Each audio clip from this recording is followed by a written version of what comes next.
Okay, as promised, this is your video to go over the 6 steps for graphing a rational function.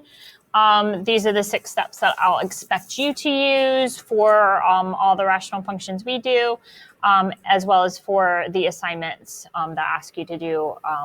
So these are the notes that we took on Thursday, January 7th. Just going to kind of review them really quickly. So the first step, it's important when you check for symmetry, don't do any simplifying before you test for symmetry, okay? Because that can screw up your results. So you should recall that to have an even function, which means you have y-axis symmetry, you would have for every x that exists in that function, the opposite x gives you the same y value, okay? So to test for y-axis symmetry, you take any function that you are testing, you choose a pair of opposite x's. The only restriction is when you plug them in, you can't get 0 and you can't get undefined. So choose a pair of opposite x's, plug each of those x's into your function, see what your resulting y is. If the opposite x's give you the same y's, you have y-axis symmetry. For odd symmetry or origin symmetry, your opposite x's give you opposite y's. So again, to test for origin symmetry, choose a pair of opposite x's. Again, make sure you don't get 0 or undefined, but any pair of opposite x's, plug each of them into the function, see what y values you get. If your opposite x's give you opposite y's, you have origin symmetry. Don't be surprised with your rational functions if most of them don't have symmetry. So more often than not, you'll find that you don't get either opposite x's. With your opposite x's, you don't get the same y's or opposite y's. Neither of those things happens and there's no symmetry. That's going to happen more often than not. All right, now is when you simplify. So any factoring and reducing can happen at this point. All right.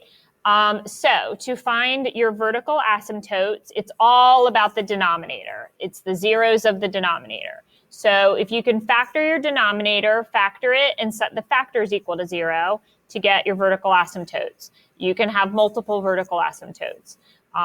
So here, if you just set x minus 1 equal to 0, you get x equals 1. If you set your denominator equal to 0 and you don't get any real solutions, that means there aren't any vertical asymptotes, which simply means that there's no values of x that would ever make your denominator be 0.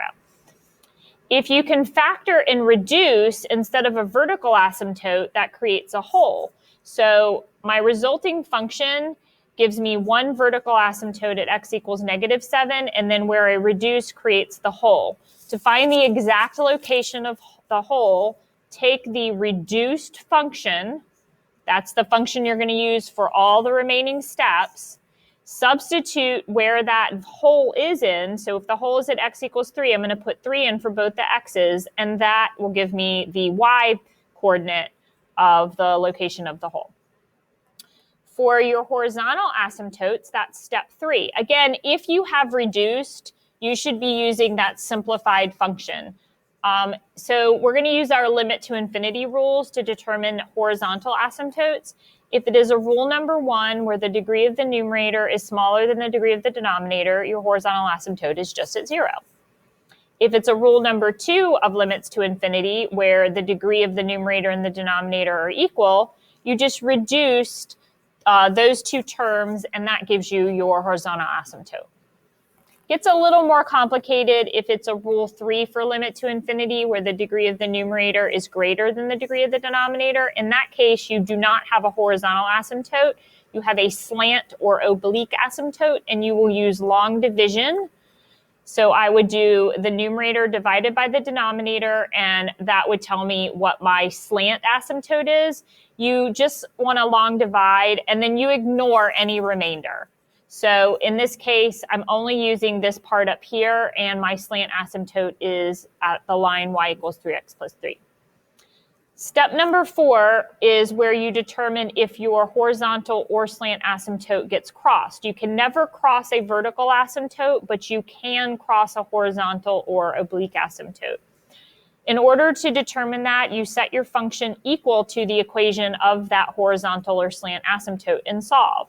So first you'd have to determine step number 3, the horizontal or slant asymptote. So this is a rule number 2, the asymptote's at y equal 3. Then I set the function equal to 3. Okay, so here's the function, here's the horizontal asymptote. Set them equal and solve. I solve and I get x equals 6. So because I got a solution, I've determined that this horizontal asymptote will be crossed at x equals 6. If I don't get a solution, say like 0 equals 6, then the horizontal asymptote is not crossed. For step number 5, the x-intercept, we just set the numerator equal to 0 and solve. That's it. So here, 3 equals 0. That doesn't make any sense. That's because there's no x-intercept. Set 3x minus 4 equal to 0, I get 4/3. That's the x-intercept. Set the numerator equal to 0. In this case, I have two x-intercepts at -2, 0 and +2, 0. And lastly, the last step is determine the y-intercept. You can always find the y-intercept by substituting 0 for x. You may not even actually literally have to substitute it because every term that has an x is going to be a 0. So if I set all these x's equal to 0, I just end up with -4/1. So my y-intercept's at 0, -4. If I set all these x's equal to 0, I get 2/-3. That's where my y-intercept is. Here, if I set all the x's equal to 0, I get undefined. That means there is no y-intercept. So let's go through the 6 steps with these practice problems. So for practice problem number 1, let's start with symmetry. So if I could do any factoring and simplifying, I'm not doing it right now. Okay, so step 1 is symmetry. So I'm going to pick a pair of opposite x's. I can't use 1 and -1 because I would get 0 in the denominator. So if it would give you 0 or undefined, do not use it. So next best thing, I'm going to use -2 and +2. If I substitute -2 into the function, I'm going to get 4 minus 2 over 4 minus 1, 2/3. If I plug +2 in, I'm also going to get 2/3. That means there is y-axis symmetry. It's an even function. So that gives me something to expect when I end up with the graph. Step 2, now's here where I'm going to do any factoring or reducing. Okay, so f of x equals x squared minus 2 over x squared minus 1 is equal to x squared minus 2 over x plus 1, x minus 1. So my vertical asymptotes are at x equals -1 and x equals 1. Step 3, horizontal or slant asymptotes. The limit as x goes to infinity of my function, that would be a rule number 2. The degree of the numerator is equal to the degree of the denominator, and so I just reduce that and I get y equals 1. All right, so let's get my graph started. I have 2 vertical asymptotes at x equals -1 and x equals 1, and 1 horizontal asymptote at y equals 1. All right, so it's possible to cross a horizontal asymptote. That's step 4. That's what we're going to find. In order to determine if the horizontal asymptote gets crossed, we set our function equal to our horizontal asymptote and solve. So my next move here, it's always going to be a fraction because it's a rational function. So I'm going to then multiply both sides by the denominator. You can see here x squared goes away. So I'm left with -2 equals -1. Clearly, -2 doesn't equal -1. So what I've determined is it does not cross. This graph does not cross this horizontal asymptote. All right, number 5, y-intercept. The y-intercept is where you set the numerator equal to 0. So x squared minus 2 equals 0. I get x squared equals 2. X equals plus or minus the square root of 2. So I have two x-intercepts. I think I wrote y-intercept. I meant x-intercept. Okay, two x-intercepts at positive square root of 2 and negative square root of 2. And lastly, my y-intercept is when I substitute zeros in for all the x's. So in this case, I get 2. I have one y-intercept at 2. So I've got my asymptotes plotted. I know that I'm not going to cross that horizontal asymptote. I can plot these x and y intercepts. The square root of 2 is about 1.4. So I have about 1.4 comma 0, negative 1.4 comma 0, a y-intercept at 0, 2. Can't see that my horizontal asymptote goes right there. If you need additional points, you have points that you got from your table. So I could plot those as well. That's just extra information. So negative 2 comma 2/3 and positive 2 comma 2/3. If you want to plot those, you can. But I know that this curve is going to hug the asymptotes over here. This curve is going to hug the asymptotes over here. The vertical asymptotes direct the amount of curves you have. So the two vertical asymptotes creates 3 sections, and there should be a curve in each section.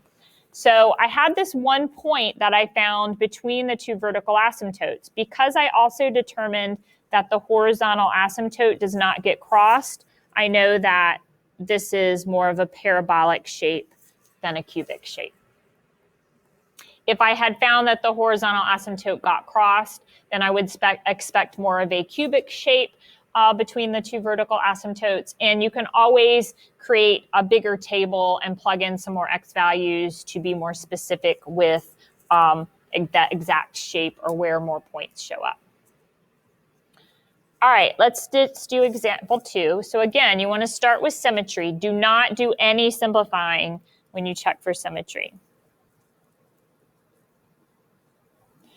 So the only x value that is off limits would be 2, because that would give me undefined. So I'm going to choose my standard -1 and 1.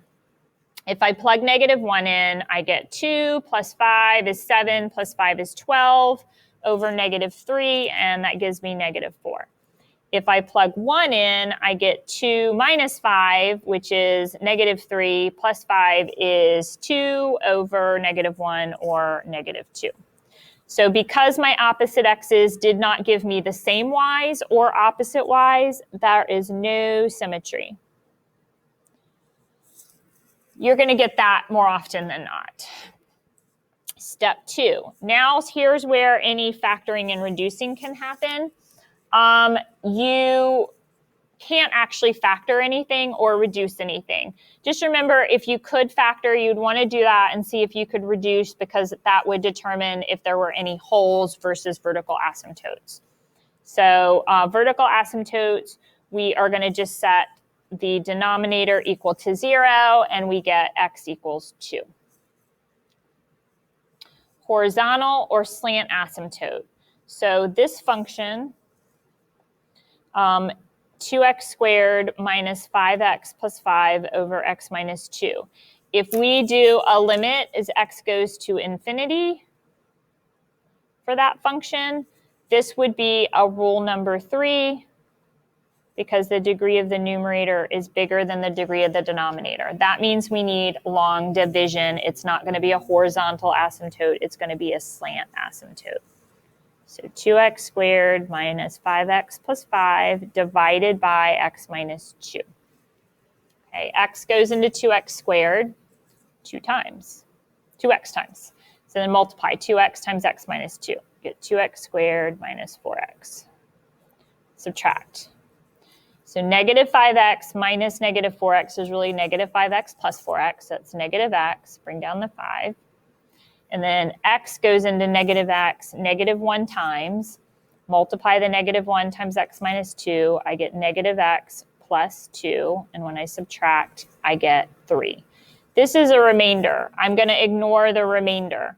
The slant asymptote is just from this part right here. The slant asymptote is y equals 2x minus 1. Okay, so let's just graph what we have so far. We have a vertical asymptote at x equals 2 and a slant asymptote. The y-intercept is -1. The slope is 2.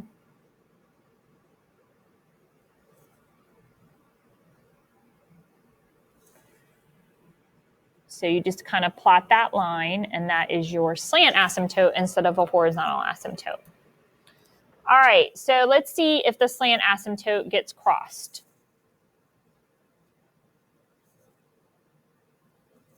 So we're going to set our function 2x squared minus 5x plus 5 over x minus 2 equal to that slant asymptote. Multiply both sides by the denominator. On that right-hand side, you're going to have to FOIL. So you get 2x squared minus x minus 4x is minus 5x plus 2. And what happens is 2x squared goes away, negative 5x goes away. You get 5 equals 2. That is not true. So does not cross. Okay, this slant asymptote doesn't get crossed. All right, step 5, x-intercepts. Set the numerator equal to 0. 2x squared minus 5x plus 5 equal to 0. Unfortunately, that is not factorable. So we could go through the quadratic formula, but what might be easier is if we go to our calculator and we just graph it and see if it crosses the x-axis or not. If it doesn't cross the x-axis, it only has imaginary roots, and that would be no x-intercepts. So we're setting the numerator equal to 0, but that's the same as solving this quadratic. So I just want to see if I need to bother trying to find any x-intercepts. Since that quadratic doesn't cross the x-axis, that means there are no real x-intercepts to it. So I can just say no real x-intercepts. If I did see the graph cross the x-axis, there would be real x-intercepts, and in this case, I'd have to use quadratic formula or completing the square to find them. All right, last step, y-intercepts. So we're putting 0 in for all the x's, so it would be 2 times 0 squared minus 5 times 0 plus 5 over 0 minus 2, and you get 5 over negative 2. So you have 1 y-intercept. So let's get to the graph. So I don't have any x-intercepts to plot. I do have a y-intercept at 0, negative 2.5. So that means I know this part of the curve is down here. So if I go back up to my table, I have the point -1, -4, and the point 1, -2, but those are both down here. So I can pretty much assume the other part of the curve's up here, but just to be on the safe side, I'm going to make a table, and I'm going to pick an x value from over here. So to the right of my vertical asymptote, so I'm going to choose x equals 3, just to see if I can verify that the curve is up here. A lot of times it's going to be kind of an obnoxious number and like off your graph, and so you're just going to sketch it in the right location and not worry about plotting a specific number. So if I come up here and I put 3 in for x, okay, so 3 squared is 9, 18, 18 minus 15 is 3, 3 plus 5 is 8. And on the bottom, 3 minus 2 is 1, so 3, 8 exists on this graph. So 1, 2, 3, 1, 2, 3, 4, 5, 6, 7, 8. And so I can draw this part of the curve. It hugs the asymptotes. All right, so those are your 2 examples. Your assignment is to complete to infinity. So make sure when you submit it that you are using all 6 steps for each of those. Make sure your graphs are labeled and clear. That'll be your next quiz will be on graphing. So it's important that you make sure you understand the 6 steps and you are using them to answer each of the questions. All right, that's it.